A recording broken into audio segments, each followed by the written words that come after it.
So that's what we're here to do today, is to show you how William Bartram influenced the state of Florida's waters. He's been described as America's first naturalist and first environmentalist. He's the first guy in America to identify things called ecosystems.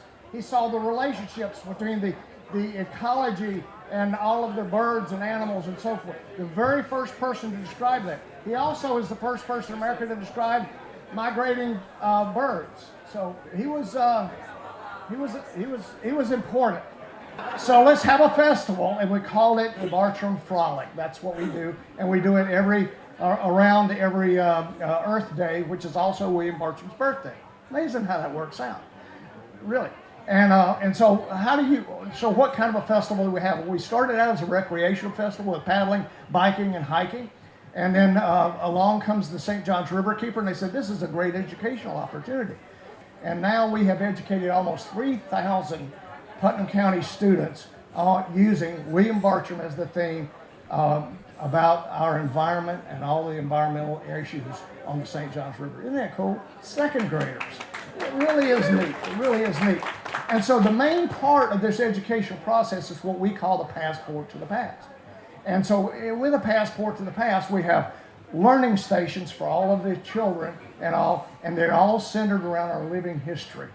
And so when Billy Bartram's telling them something, they are able to connect. So I'd like to introduce Billy to you. Billy Bartram, thank you for joining us today. Thank you, Sam.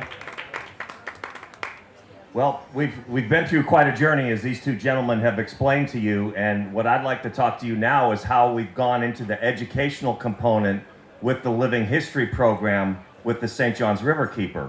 He mentioned the passport to the past. This is what it looks like. I know this is really difficult to see, but this is what we hand out to all the children, and they're able to thumb through this and see the different stations with the different living history characters, including myself, my trader friend Job Wiggins, the Long Warrior, key living history components to the whole area, the whole region, the whole natural history message that we're trying to get across. And it's just quite fun. Dean says, you know, we do this thing and it's just all such great fun. And when you're talking to a handful, more than a handful, it's like a class of second graders, and you have them all sitting in front of you and you're showing them a yellow rat snake, how they climb up into a tree and catch birds, their eyes just bulge out, and it's just so exciting. So we're doing things like that. We're talking about some of the stories, the actual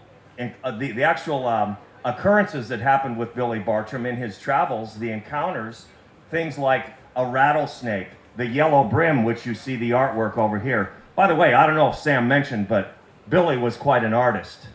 And so if you've read Travels, you see quite a bit of art drawings in there, illustrations, if you will. And this yellow brim is one of them over here. By the way, that was a very delicious fish. One of my favorites. Yep. And you know, you'd catch the fish and you'd get the meat off the body, and then the next night you'd have fish head stew with orange juice and rice. It was quite delicious. But that yellow brim was my favorite. This drawing over here is a rattlesnake. And at this time, I'd like to introduce my very good friend out in the field, Mr. Job Wiggins, who's my guide and trader and soulmate. He keeps me out of trouble with the Indians. He knows many languages. He knows Spanish. He knows several Indian languages. He's going to explain to you a little bit, describe to you a little bit about an encounter that we had in the Indian camp right near the lower store that Sam was talking about over in Putnam County. Job, tell them about it. Good afternoon, everybody. Thank you for being here with us.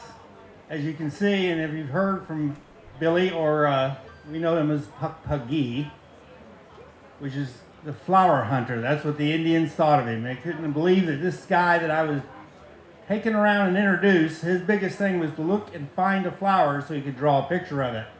Then he'd take it back and he'd color it out just like he did with the fish. So you think he was not a lot of fun to be with? You go do something, look for firewood to fix dinner, he'd be gone looking for something to draw a picture of. And they say the pen is mightier than the sword. Well, it was easier to get him out of trouble. But yeah, like he was at the store and the Indians were there. A big, large rattlesnake had come out on the grounds, and the Indians feared the rattlesnake and didn't want to touch it, fool with it. They just thought it was an awesome creature. And I had to go convince Billy that this was his time to shine and convince the Indians that he was really an important person.